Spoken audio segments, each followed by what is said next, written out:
Pandian store சீரியலோட upcoming ப்ரொமோவில் என்ன காமிச்சிருக்கிறாங்க அப்படிங்கிறத நம்ம இந்த வீடியோவில் பார்க்கலாம். இப்போ நம்ம சரவணன் தங்கமயில் கல்யாணத்துக்காக புடவை எடுக்கிறதுக்காக புடவை கடைக்கு போயிருக்காங்க இல்லையா?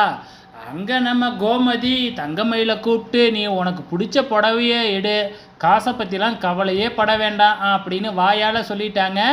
இதை பார்க்குற நம்ம மீனாவுக்கும் ராஜிக்கும் பார்த்திங்கன்னா என்ன இப்படி சொல்கிறாங்க அப்படிங்கிற மாதிரி பார்த்திங்கன்னா நக்கலாக பார்க்குறாங்க.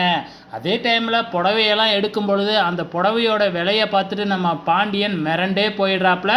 கடைசியாக ஒரு புடவையை பார்க்கும்பொழுது அந்த புடவையோட உண்மையான ரேட்டு 1,10,000 ரூபா. ஆனால் சரியாக பார்க்காத பாண்டியன் பார்த்திங்கன்னா 10,000 தான் அப்படின்னு நினச்சிக்கிட்டு இந்த புடவையே எடுத்துக்கலாம் அப்படின்னு முடிவு பண்ணிடுறாங்க. கடைசியாக பில்லு போட போகும்போது தான் 1,10,000 அப்படின்னே தெரிய வருது.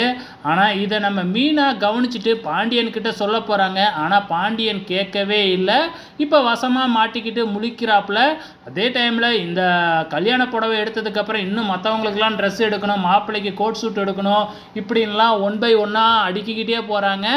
இதை பார்க்குற பாண்டியனுக்கு ஐயோ இந்த கல்யாணத்தோட தலைமுடி வேண்டியதானாட்டுக்கு, எல்லா பணமும் போயிட மாட்டுக்கு அப்படின்னு சொல்லிட்டு நொந்து போய் உக்காந்துருக்கிற மாதிரி ப்ரொமோவை முடிச்சிருக்கிறாங்க. இதை வச்சு பார்க்கும்பொழுது பேசாமல் செந்தில் மீனா அதே மாதிரி கதிர்ராஜ் கல்யாணம் மாதிரியே சரவணன் கல்யாணமும் நடந்திருக்கலாம் மாட்டுக்கு அப்படின்னு நம்ம பாண்டியன் நினைப்பாப்பிலையாட்டுக்கு. வெயிட் பண்ணி பார்க்கலாம் இன்னும் என்னெல்லாம் கலாட்டா நடக்க போகுதுன்னு.